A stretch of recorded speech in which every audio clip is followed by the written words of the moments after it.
cinema in the Gulf is from the very start a global phenomenon of circulation. Cinema was threatening colonial segregationist system. Film and other cultural forms, they travel. As they travel, they assume new lives, so to speak.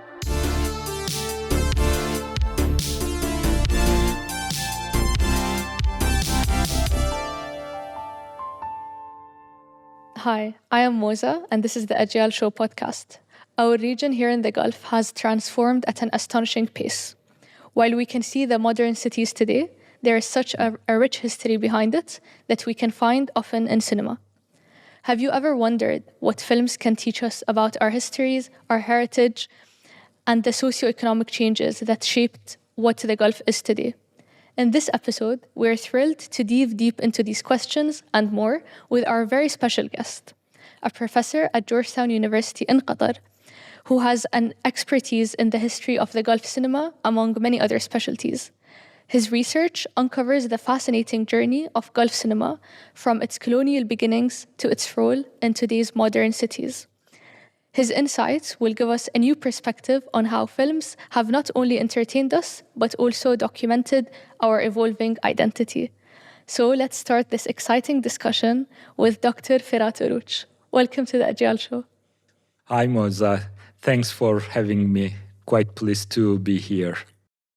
So let's start with this. Would you say that you study cinema or you study history? I think I study cinema. I study narrative forms, but always in their historical genealogy and journey. Obviously, most of the narrative forms, film included, they have evolved. We know them in a certain way in our contemporary times. But history gives us the deep genealogies and developments of narrative forms such as cinema, literature, arts, and so on. I think I can agree with that. I think I mentioned this in our class as well, is that I'm interested in general in narratives and literature and things like that. And that's what brought me to cinema. And that's what brought me, for example, to the Ajyal Film Festival. And that's why I enjoy it so much, because it's a way to discover other cultures, to discover history, to discover different social issues through not necessarily books, but just watching a movie, which is so much easier than reading a book, in my opinion.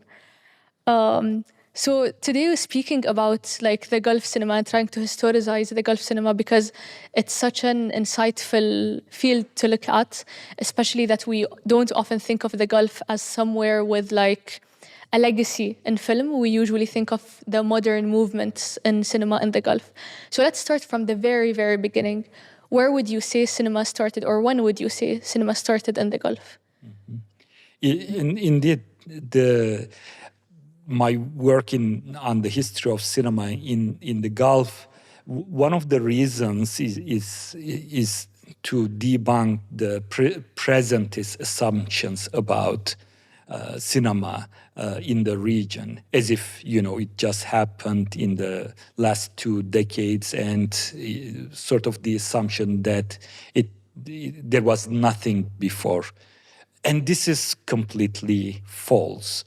In a way, as early as the 1920s, cinema is a popular cultural, leisurely form and space. Of course, in tandem with the rise of urban cities such as Manama and Kuwait and others, and pretty much it coincides with the discovery of oil. So it is a remarkable coincidence that the discovery of oil happens, and just a few years later, we have almost a boom in the formation of cinema culture in the Gulf.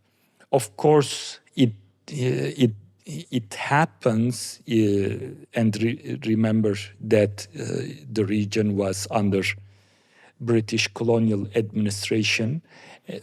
So it happens pretty much under a strict colonial control. And the story that, I had uncovered through the British colonial archives, and I tell some of that in our seminar, is quite fascinating in terms of how cinema in the Gulf is from the very start a global phenomenon of circulation, and is a quite transnational story from the very beginning. So in that sense, would you say that the cinemas were first opened by the colonial powers, or were the films, for example, produced by the colonial powers, in the case of the Gulf, the British? Like, what was the interaction exactly at the beginning stages between the local populations and the British colonial powers? I can say a couple of things. First of all, the British colonial administrators, they did not want cinema in the Gulf, especially for the local publics and audience. What was their reason? They had a number of reasons. One was that they thought that the local audiences are not, quote unquote, ready for this new medium. And remember, cinema is quite new at that time. So they were under the assumption that the local audiences are not, quote unquote, trained, and they didn't have the literacy, the visual literacy to decode and interpret what they saw on the screen. That was one, kind of anxiety they had in mind, but also they felt that cinema was kind of threatening the colonial, if you will, segregationist system. In a way, cinema brought different communities together, and they didn't like that either.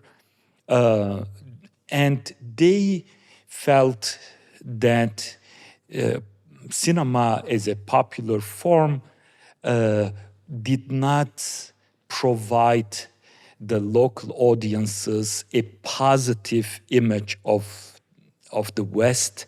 They felt that, these films, especially coming from Hollywood, were putting kind of a negative image on the Western subjects. So there were quite a number of political, moralistic, even economic anxieties that played a factor in the British colonial administration's resistance to cinema. What are some examples of the films or the stories that would be presented in the films that they would be opposed to, just to make it clearer?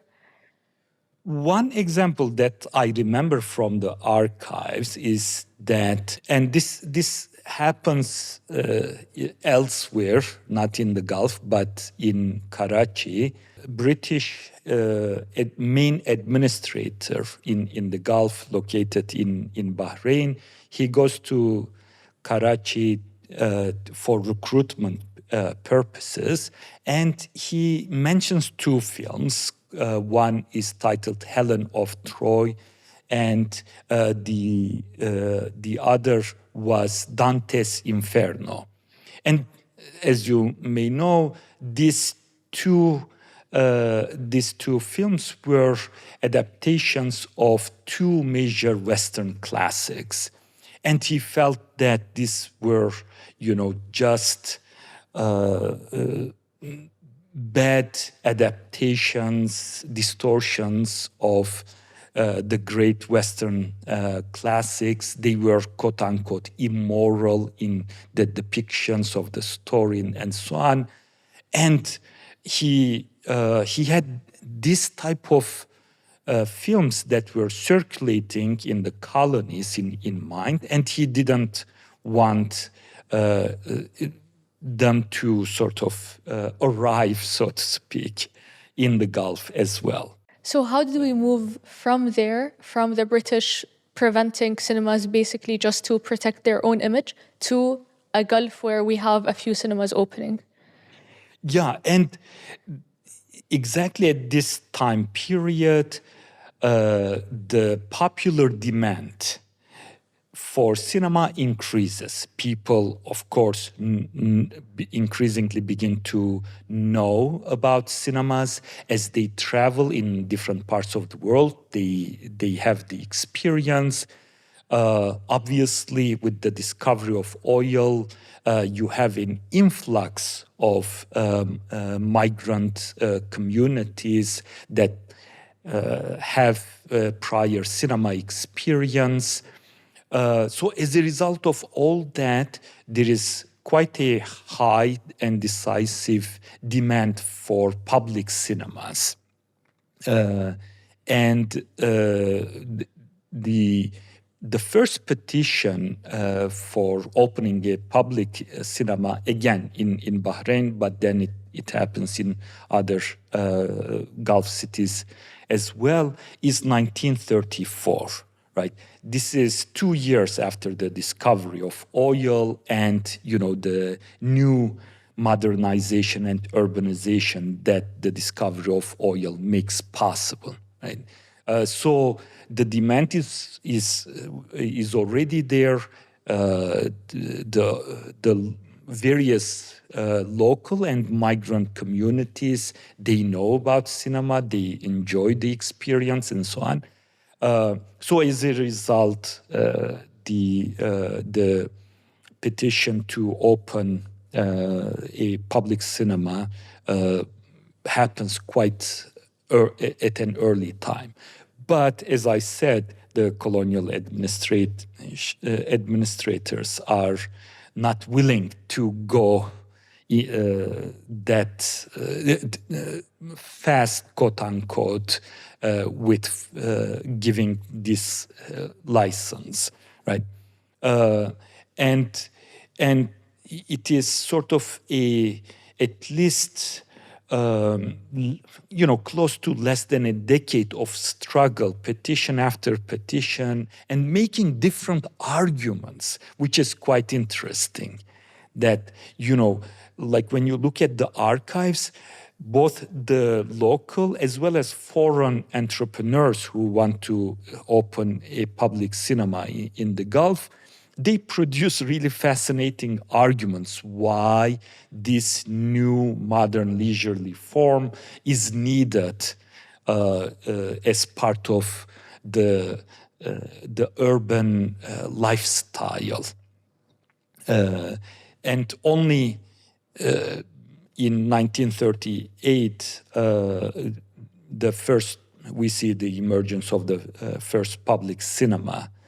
First in Bahrain, but after the Second World War, it flourishes everywhere. So why would you say the first one was particularly opened in Bahrain, not other Gulf cities?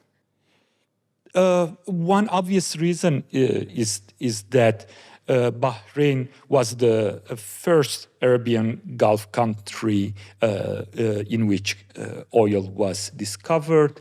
And as a result, what I call the new era of petromodernity has started there, and because of this early start, cinema and other modern media forms were more sort of influx into Bahrain. Obviously, the British Empire had also taken Bahrain as its kind of hub for the Gulf. And there is sort of a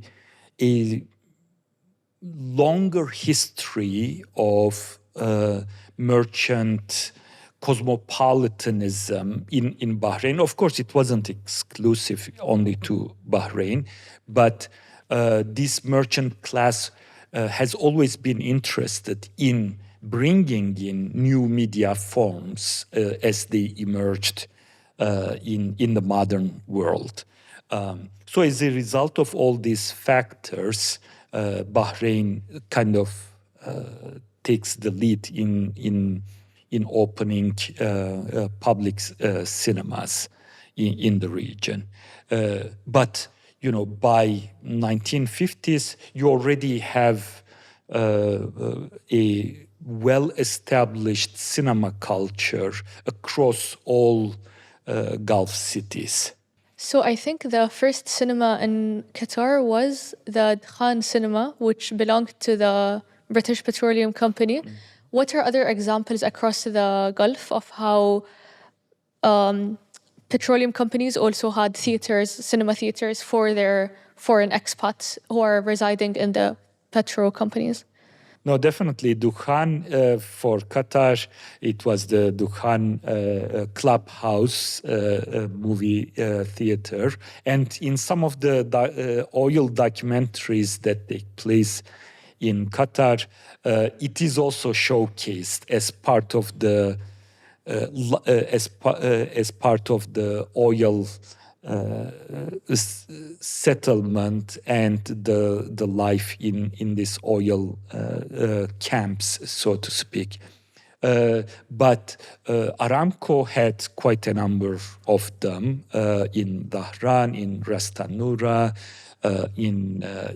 pretty much across today's eastern Saudi Arabia. In Kuwait, Ahmadi had a movie, oil company movie theater. In Bahrain, obviously, that was already there in Awali by Babco, and so on and so forth. So it was quite an interesting, movie theater network, and usually these films, as they would come from Bombay and Karachi, they would have a round across these different oil settlements,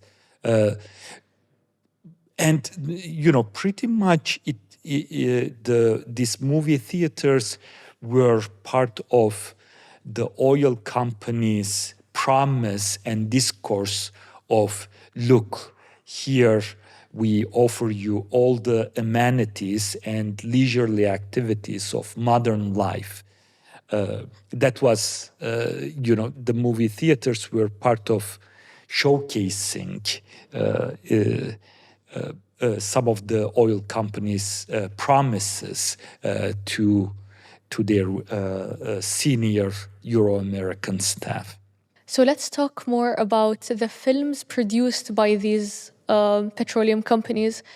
So one of my favorite films that we watched for class, I think it's called Journey from the East, and it is the one where we can see the cinema in Khan, and we follow an oil shipment that originates from Qatar and then travels across the world to Norway, and then it's used for energy, I think, in Norway. And it was such an interesting film to watch, not just because it shows Qatar in such a long time ago, but also because it shows how what is the narrative that British Petroleum is trying to sell at that time.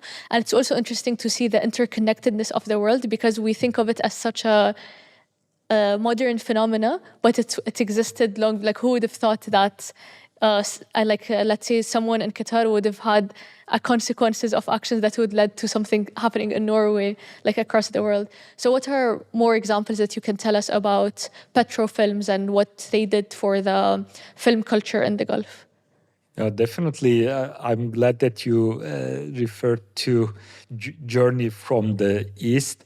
And you are right. In a way, one of the themes that you find across the films, the petrofilms that the oil companies have produced, is a certain narrative of globalization, global interconnectedness, and obviously they saw themselves as facilitators, mediators of a new hydrocarbon world, especially after the Second World War, right? So in most of the films, that would be a consistent theme. The idea of the oil companies sort of saying that we are the emerging globalizing forces of the world, right? But in addition to that, and almost all oil companies in the region have produced in a quite regular way various petrofilms, and they would do a number of things. One was sort of they would project a certain story of hydrocarbon utopia for the region, right?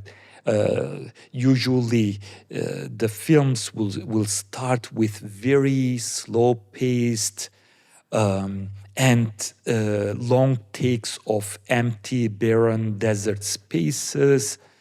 And they would want to give to the audience of a certain barrenness, emptiness, quote-unquote nothingness as such, right?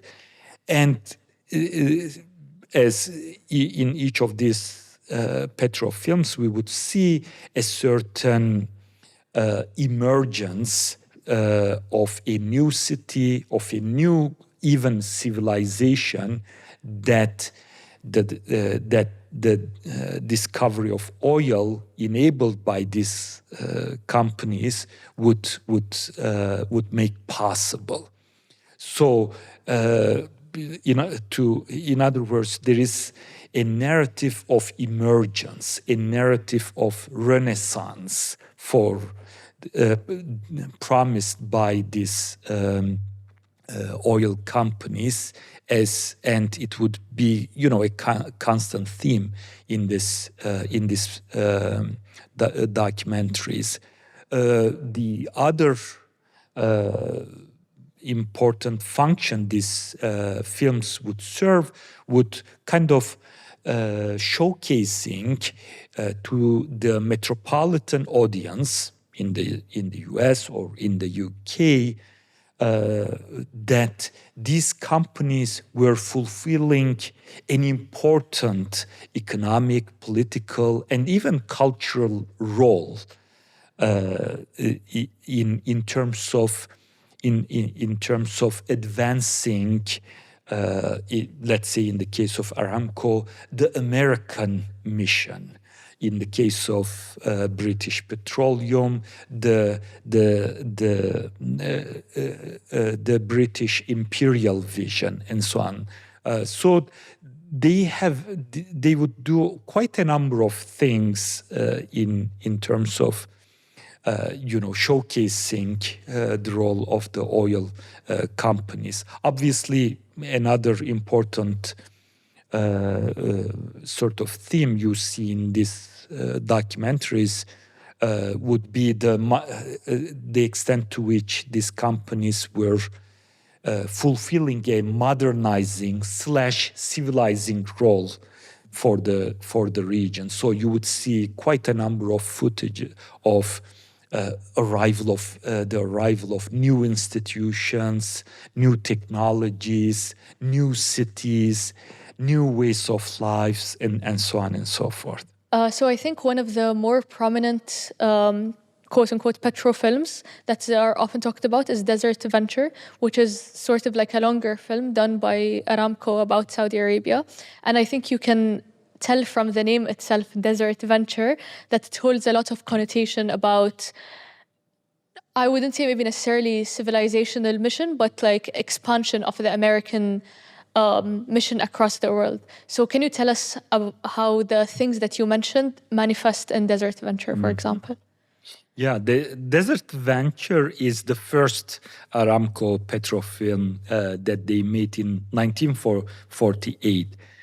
And in addition to the themes that I mentioned, the film borrows a lot from the idea of the American frontier that is basically about a narrative about U.S. expansion westward toward Native American lands. Right? So in these films, you see the oil company kind of imagining itself as a new agent of the so-called manifest destiny, the notion of the American expansionism across the frontier. And so from that perspective, the so-called oil colonies, and in the film they use that term, is projected as the new American frontier. The other important theme that Desert Venture invokes is perhaps more familiar one to us, and that's the American dream. And once again, the film makes the promise of the American dream both to the U.S. citizens who are invited to come and join Aramco, but also it globalizes the notion of American dream in the sense that now we are bringing it all the way to this quote-unquote barren deserts, and American dream can be fulfilled anywhere. So these are quite, if you, as you would recall, quite ambitious post-World War II statements, and they are very much in line with the U.S. ascendancy to becoming a new global superpower, hegemonic power in the aftermath of the Second World War II. And how would you say the local populations, let's say like the Qataris or the Saudis or the Emiratis or the Bahrainis, are represented in those petro films, if they are represented at all? They are represented, and to use the Desert Venture as an example, in the middle of this film, the voiceover says, "Now let's tell the story of the people." Right? And in that section, you have the typical colonial Orientalist tropes sort of showered quite frequently through the voiceover, right? They are described as quote-unquote simple people with simple means of livelihood. There is a kind of, at best, they are romanticized as, quote-unquote simple, idyllic people. But obviously, under the new burden of the white man now as an as oil extractionist and so on, they need some tutelage, some training, and in Desert Venture, you have extensive footage, as you would recall, of a certain training, tutoring, tutelage, right, of the local audiences. And obviously, toward the end of the documentary, you see sort of the mission being accomplished.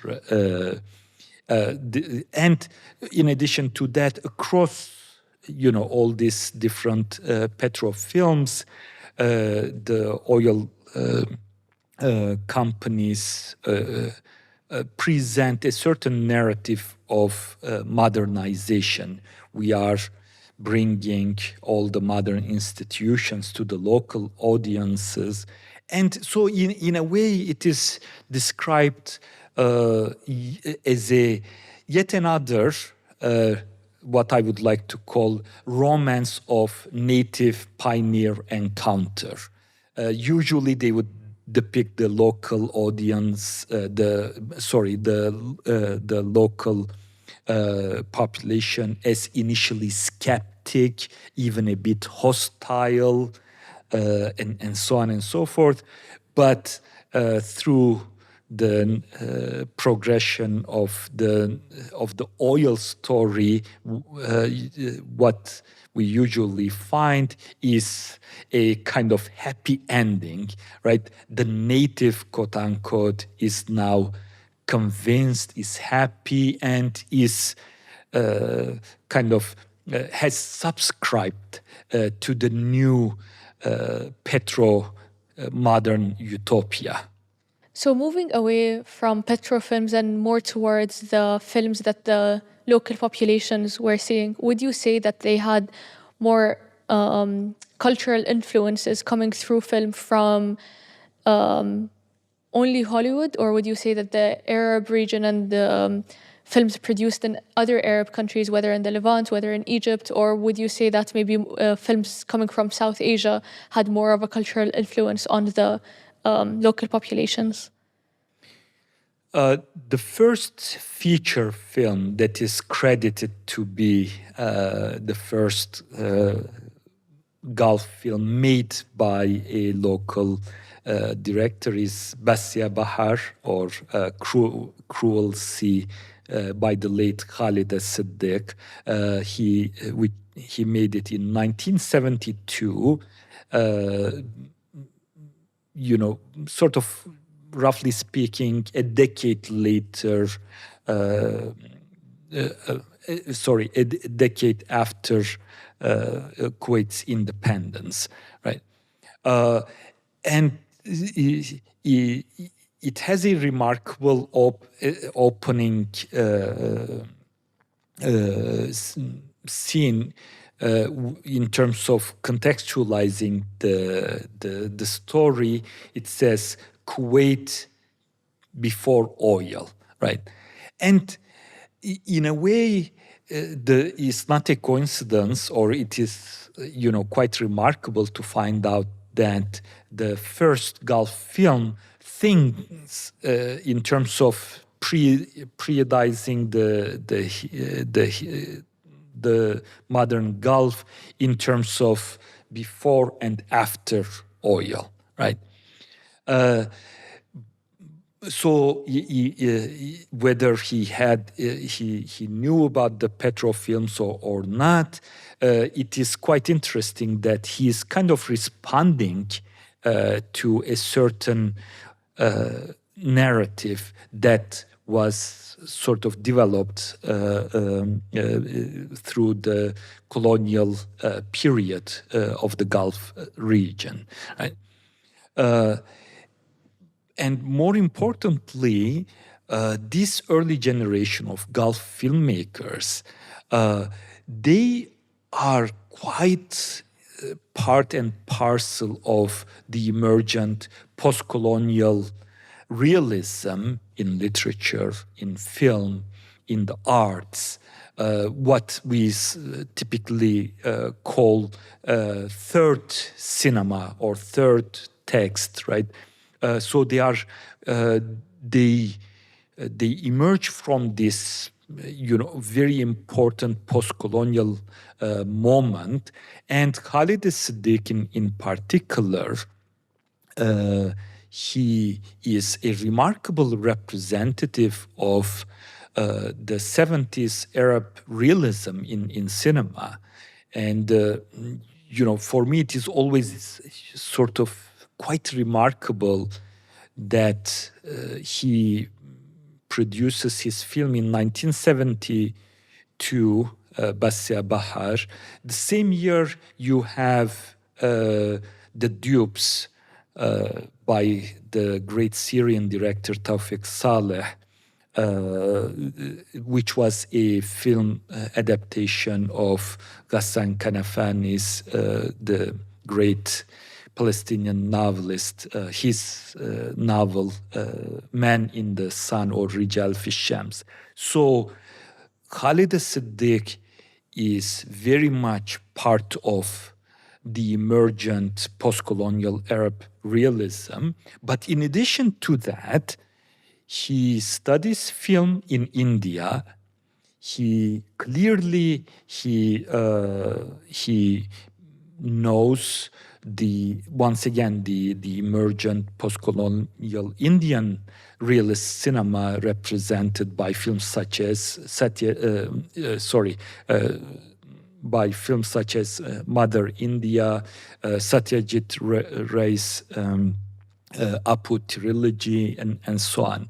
So, and this is, I think, a fascinating genealogy that those of us who either write or are practitioners in contemporary Gulf cinema, to recognize these genealogies, I think they are quite important. And Khalid Siddiq, as the first filmmaker, the local filmmaker in the region, kind of encapsulates all these histories.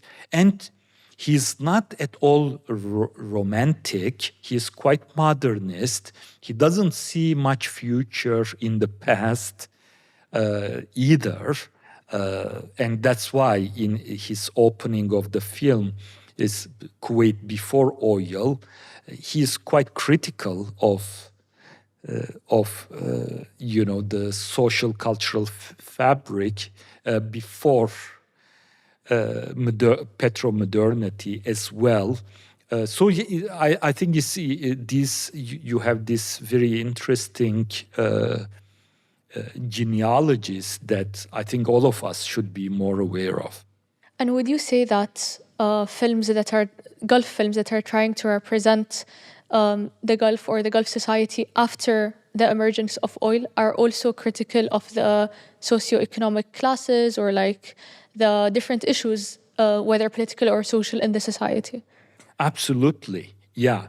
And the spirit of criticism starts from the very beginning.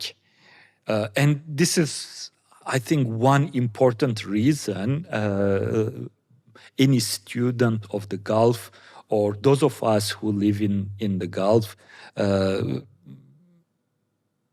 for paying more attention to what these different generations of filmmakers have done. I think the critical spirit is quite robust from the very beginning.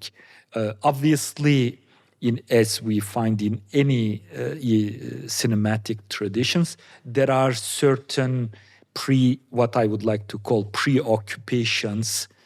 They keep coming, and they are thematized in different films, in different forms, and so on. So there are sort of patterns and preoccupations that defines what we might call Gulf cinema. But the critical spirit, I think, is quite robust. And how would you say the Gulf has moved from that time of using film as a tool of criticizing the society in different aspects to what film exactly serves as a tool of in the modern Gulf that we currently live on? And I think we live in the middle of a moment where film is again emerging, and we see a lot of independent filmmakers, we see a lot of festivals, so it would be harder to talk about it since it hasn't finished and we're not talking about it retrospectively. But what would you characterize the current movement as, and how is it related to what happened in the past and the film legacy in the Gulf? No, that's a great question. Definitely, we are beyond this initial moment of, realist social criticism. I think it has definitely an important value. But you are right. In a way, it it also had its limits. Sometimes it could be too much message-driven and so on and so forth. Now, the cinematic landscape across the Gulf, I think, is quite diverse. And you have different sort of trajectories, different modalities. Obviously, these things change from one country to another. I think now it is important to recognize that as well. Maybe I've been using the term Gulf as a blanket term, but I think things have diversified and enriched in such a way that we can talk about different country-specific explorations. Kuwait has a certain sort of style and direction. Saudi Arabia has emerged with its own kind of direction, UAE, and definitely Qatar as well. So this is, I think, a testament to the emerging richness and diversity in this long journey of cinema in the Gulf.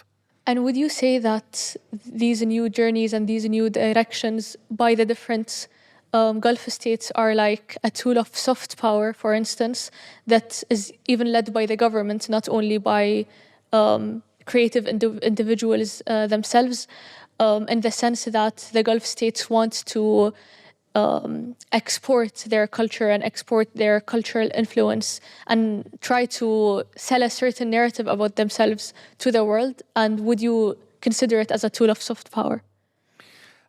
Definitely, cinema and other cultural forms would have been attractive tools and means of soft power. And you are right.